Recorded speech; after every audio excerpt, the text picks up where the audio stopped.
Hello बच्चों, आपका स्वागत है हमारे YouTube channel Gopal math mind पर। तो मैं आज आपके लिए लेकर आया हूं कक्षा 10वीं का गणित। तो उसकी पहली प्रश्नावली है वास्तविक संख्याएं। तो मैंने आपको वास्तविक संख्याएं बता रखी हैं। आप YouTube चैनल पर जाएं और वहां पर वास्तविक संख्याओं का ज्ञान या संख्याओं का ज्ञान नाम से वीडियो डली हुई है, उसको देखें। मैं एक बार फिर बता देता हूँ वास्तविक संख्या कहती किसे हैं। ऐसी संख्याएं जो परमेय तथा अपरमेय का सम्मिलित रूप होती हैं, वे सभी वास्तविक संख्याएं कहलाती हैं। और वास्तविक संख्याएं प्रश्नावली स्टार्ट करने से पहले कुछ सूत्र हैं एचसीएफ और एलसीएम के ज्ञात करने के और उनकी जांच करने के पहले उनको बताता हूं। जैसे पहला सूत्र है आपका दो संख्याओं का गुणनफल, दो संख्याओं का गुणनफल, दो संख्याओं का गुणनफल बराबर H C F into L C M. अगर हमारे पास दो संख्या दे रखी हैं और एचसीएफ और एलसीएम हमारे पास है, तो हम अपने एलसीएम एचसीएफ की जांच कर सकते हैं। कैसे? कि दोनों संख्याओं का गुणा करेंगे और एचसीएफ और एलसीएम निकलेगा, उसका अपन गुणा करेंगे। अगर दोनों संख्या समान आती हैं तो हमारा सवाल सही है, वरना हमारा सवाल गलत है। इसके अलावा जैसे कोई पूछे आपसे कि एचसीएफ निकालना है, अगर एलसीएम दे रखा है और दोनों संख्या दे रखी है, तो इसका क्या सूत्र बनेगा? एचसीएफ निकालेंगे, एचसीएफ निकालना है। तो देखो इधर से एचसीएफ निकालेंगे तो दो संख्याओं का गुणनफल बट्टे कितना हो जाएगा? एलसीएम। तो क्या हो जाएगा एचसीएफ का सूत्र? एचसीएफ बराबर दो संख्याओं का गुणनफल, दो संख्याओं का गुणनफल, दो संख्याओं का गुणनफल बटे बट्टे में क्या आ जाएगा? एलसीएम। ये हो गया एचसीएफ का सूत्र। अगर एलसीएम पूछे, एलसीएम निकलवाए और एचसीएफ और दोनों संख्या आपके पास दे रखी हो, तो कैसे निकालेंगे? दोनों संख्याओं का गुणनफल, यानी कि दो संख्याओं का गुणनफल, दो संख्याओं का गुणनफल। अब एचसीएफ निकलवा रहा है तो बट्टे में आ जाएगा क्या? एचसीएफ। अब इसके अलावा और सूत्र बनते हैं, जैसे कि एचसीएफ दे रखा है, एलसीएम दे रखा है और दोनों संख्याओं में से एक संख्या दे रखी है, तो दूसरी भी संख्या भी निकलवा सकता है। तो उसका सूत्र क्या बनेगा? दूसरी संख्या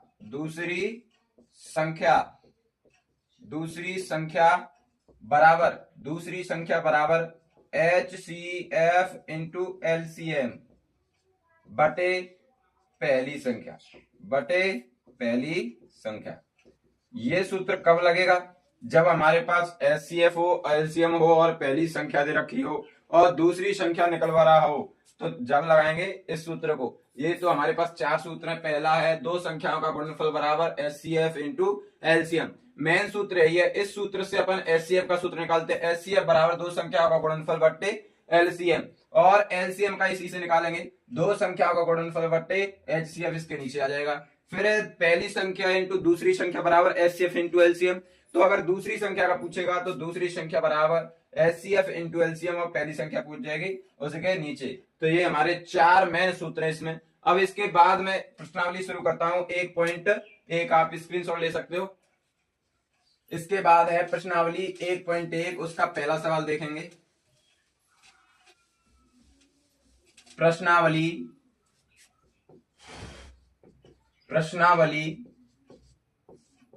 1.1, उसका पहला सवाल क्या कह रहा है? पहला सवाल देखते हैं।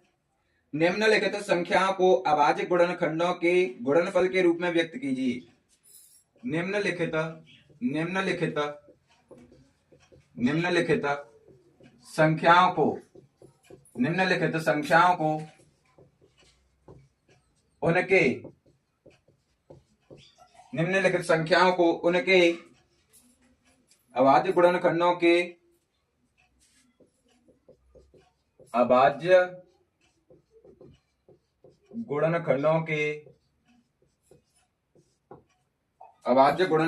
के गुणनफल के रूप में व्यक्त कीजिए। इसमें पहला सवाल है आपका, पहला दे रखा है कितना है? 140।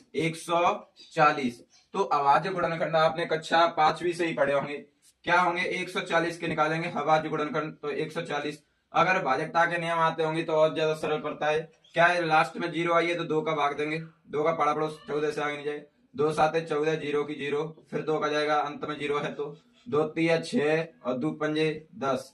अच्छा, इसमें 3 का जाएगा नहीं, 4 का जाएगा नहीं, 5 का जाएगा, 5 7 35 और 7 1 ना 7। तो 140 के अभाज्य गुणनखंड गुणनफल क्या होंगे? 2 इंटू 2 इंटू 5 इंटू 7। अब कुछ नहीं करना है। क्या है कि ये देखो कोई 2 है वो 2 बार आया है, तो 2 के ऊपर लगाते हैं घात 2 इंटू 5 एक ही बार है, 7 एक ही बार है। ये इसका आंसर हो गया। अब है आपका दूसरा। दूसरा क्या है? दूसरा है आपका 156। क्या है? 156। 156। तो पहले 2 का देंगे, 2 7 14, 2 8 16, फिर 2 का, 2 3 6, 2 नाम 18। अब 3 का, 3 एकन 3, 3 3 के 9। अब 13 का, 13 एकन 13। अब 156 के क्या है हमारे अभाज्य गुणनखंड? हमारे है 2 इंटू 2 इंटू 3 इंटू 13। अब देखो क्या करेंगे, 156 इज इक्वल टू 2 कितनी बार आया है? 2 बार, तो 2 की घात 2 इंटू 3 एक ही है तो 1 इंटू 13। ये इसका आंसर हुआ। अब है क्वेश्चन नंबर तीसरा। कौन सा? तीसरा। आप यहां तक लिख सकते हो पहले। अब है क्वेश्चन नंबर तीसरा। क्वेश्चन नंबर तीसरा देखते हैं।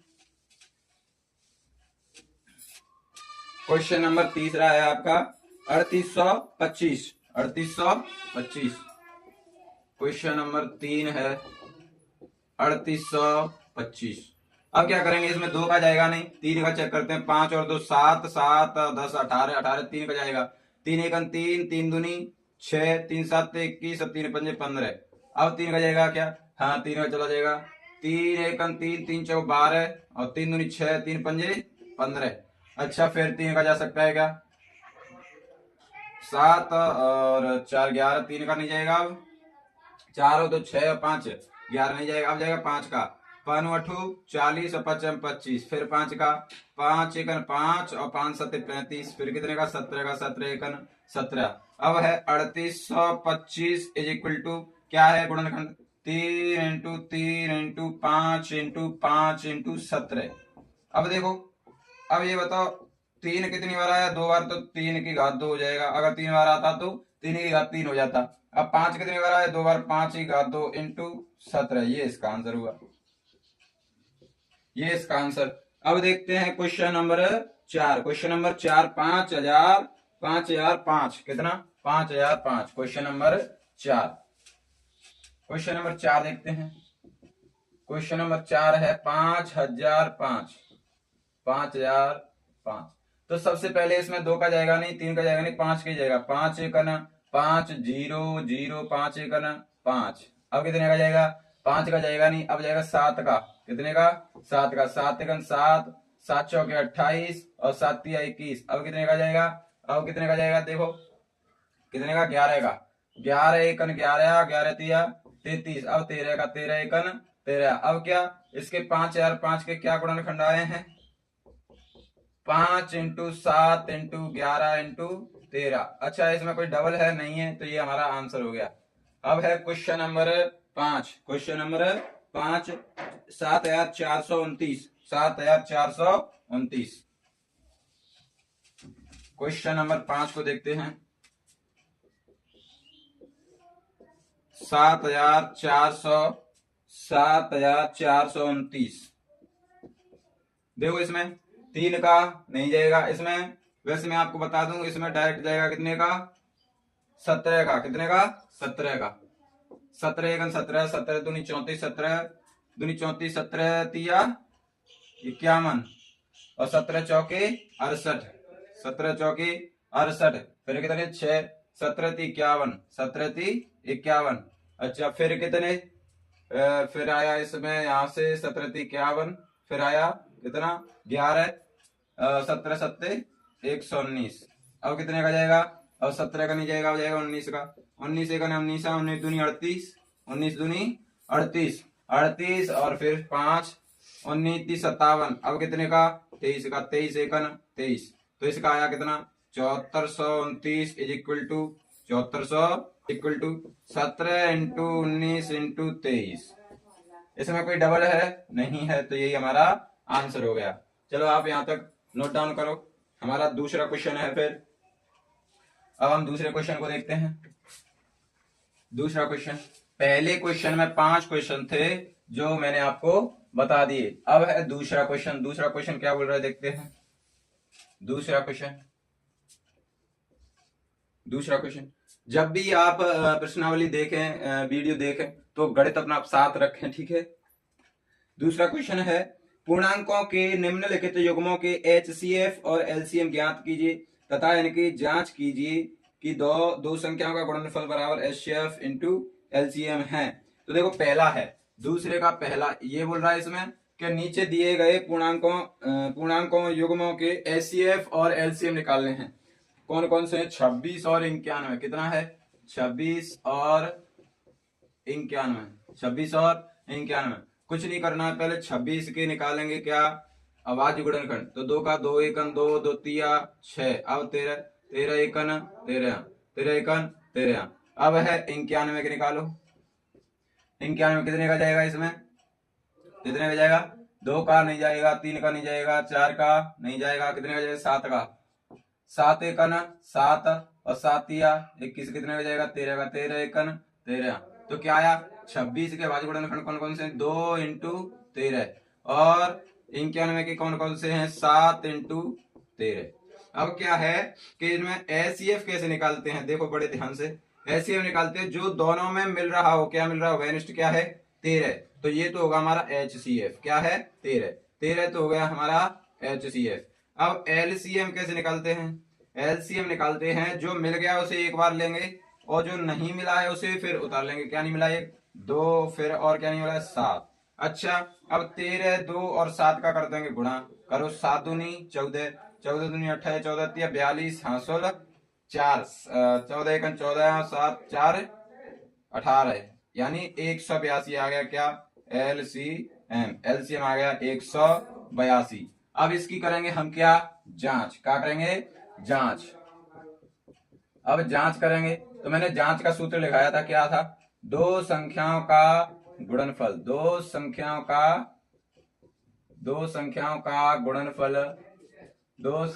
का गुणनफल बराबर HCF इंटू LCM। अच्छा, दोनों संख्या क्या है हमारे पास? 26 और 91। 26 और 91 का हमें करना है गुणा। और HCF कितना आया? 13। 13 इंटू 182। 13 का और 182 का क्या करना है? गुणा। अब इनका गुणा करना है। इनका गुणा करेंगे उससे पहले आप इनको लिख लीजिए। जहां तक लिख लिया होगा। अब इनका गुणा करते हैं। चलो अब देखो, इनका गुणा अलग से भी कर सकते हैं। जैसे 91 में 26 का गुणा करना है तो 6 एकन 6 और 6 नाम 54, 6 नाम 54, फिर 2 एकन 2 और 2 नाम 18। अब जोड़ दो 6 6 8 और 5 13, 3 हासिल 1, यानी कि 2366। कितना? 2366 बराबर। अगर इनका भी 2366 आया तो हमारा सही है, वरना कहीं गलत हो गया है। देखते हैं। 13 13 दूनी 26 की 6 हासिल 2, 13 दूनी 26 की 6 हासिल 2, 13 ठीक 104, 4 और 2 2 कितनी हुई? 6। कितनी हुई? 6 हासिल 10, 13 एकन 13 और हासिल 10 23, यानी कि आया कितना? 2366 बराबर 2366। यानी क्या हुआ? अतः LHS बराबर RHS। अगर हमारे दोनों समान नहीं आए तो हमारा क्वेश्चन कहीं ना कहीं गलत हो गया है। आप यहां तक इसे नोट कर सकते हैं। इसके बाद है 510 और 92। क्या है? 510 और 92। क्वेश्चन नंबर सेकंड, 510 और 92। 510 और 92 चेक करते हैं। क्वेश्चन नंबर सेकंड, 510 और 92। 510 और 92। पहले 510 के करेंगे क्या? अभाज्य गुणनखंड। तो देंगे 2 दूनी 4, 2 पंजे 10, 2 पंजे 10। अब कितने का देंगे? 3 का। 3 तिला 24, 3 पंजे 15। अब कितने का? 5 का। 5 एकन 5, 5 7 35। अब कितने का? 17 का। 17 एकन 17। अब कितने का? 92 का। अब 92 का अभाज्य गुणनखंड करेंगे। कितने? दो चौके 8, दो छिके 12, 2 दूनी 4, 2 तीन 6 और 23 अभाज्य संख्या है तो 23 का 23 में एक बार क्या आया 510 equal to 2 into 3 into 5 into 17 और 92 के क्या है 2 इंटू 2 इंटू 23। अच्छा क्या वेनिस्ट है 2 तो HCF आ गया कितना 2, HCF कितना आ गया 2। अब LCM निकालेंगे LCM जो मिल गया उसे ले लेंगे एक बार और जो नहीं मिला 3 नहीं मिला 5 नहीं मिला 17 नहीं मिला और क्या नहीं मिला है 2 नहीं मिला है और 23 नहीं मिला है।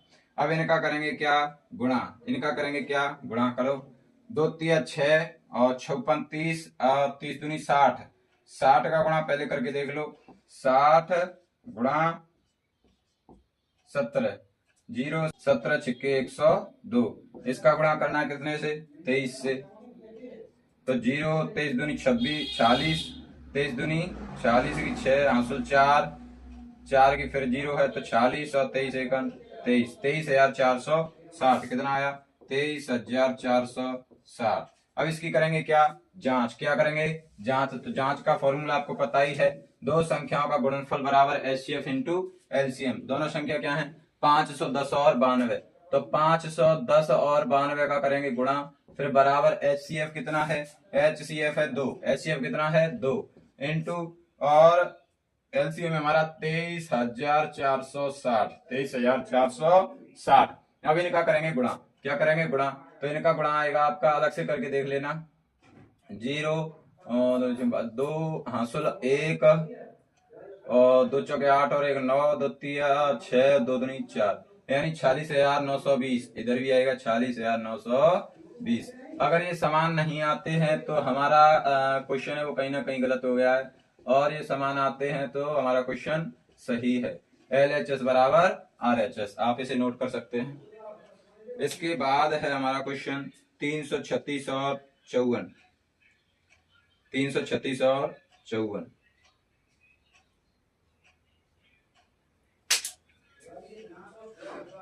देखते हैं। क्वेश्चन नंबर 3 है, क्वेश्चन नंबर 3 है, क्वेश्चन नंबर 3 है हमारा, क्वेश्चन नंबर 3 है 336 और 54 तो 336 के अभाज्य गुणनखंड करेंगे 336 2 का देंगे 2 एकन 2 2 छिके 12 2 8 16 फिर 2 का 2 8 16 2 चौके 8 फिर 2 का 2 चौके 8 2 दूनी 4 फिर 2 का 2 दूनी 4 2 एकन 2 और 3 का 3 7 21 7 एकन 7। अब इसके 54 के करेंगे 54 और फिर 2 का 2 दूनी 4 2 7 14 3 का 3 नाम 27 3 का 3 3 9 3 का 3 एकन 3 क्या आया 336 equal to 336 equal to 2 into 2 into 2 into 2 into 3 into 7 और 54 के कितने आए 54 बराबर 2 इंटू 3 इंटू 3 इंटू 3। अब देखते हैं HCF, तो HCF के लिए मैंने आपको बताया जो वेनिस्ट है क्या क्या मिल रहा है 2 मिल रहा है और क्या मिल रहा है ये 3 मिल रहा है 2 मिल रहा है और 3 मिल रहा है तो पहले 2 ले लेंगे और 3 ले लेंगे इनका गुणा करेंगे तो कितना आएगा 6 तो HCF आया हमारा कितना 6। अब है LCM कितना LCM देखेंगे जो मिल रहा है कितना मिला है 2 और 3 तो मिला ही है उसके अलावा क्या रहा है फिर रहा है 2 इंटू 2 इंटू 2 इंटू 7 और नीचे की तरफ क्या रहा है एक तो 3 इंटू 3 3 इंटू 3। अब देखते हैं LCM कितना निकला, LCM कितना निकला देखते हैं 2 3 6 6 दूनी 12 12 दूनी 24 24 दूनी 48 और 3 तरह को 9 9 7 63 48 का 63 का गुणा करेंगे तो आएगा आपका 3024 कितना आएगा 3024 कितना आएगा 3024। अब इसकी जांच करेंगे, क्या करेंगे जांच, तो दो संख्याओं का गुणनफल बराबर HCF इंटू LCM। दोनों संख्या क्या है 336 और 54, 336 और 54 इनका क्या करना है गुणनफल यानी गुणा बराबर HCF कितना आया है 6 कितना आया 6 इंटू LCM कितना है 3024 कितना 3024। अब इनका गुणा करना है कितना आएगा बताओ इनका आएगा 24 की 4 हासिल 2 और 6 दूनी 12 12 2 14 और 6 दूनी 36 18 18 और 144 आप गुणा करके देख लेना अलग। अतः LHS बराबर RHS, LHS बराबर RHS। तो हमने प्रश्नावली 1.1 के और कक्षा 10वीं की वास्तविक संख्या के क्वेश्चन नंबर फर्स्ट और सेकंड किए और आपको समझ में भी आए होंगे। और इस वीडियो को दोबारा देख करके आप और अच्छी तरीके से समझ सकते हैं, और कोई भी दिक्कत हो तो आप कमेंट में भी बता सकते हैं। धन्यवाद।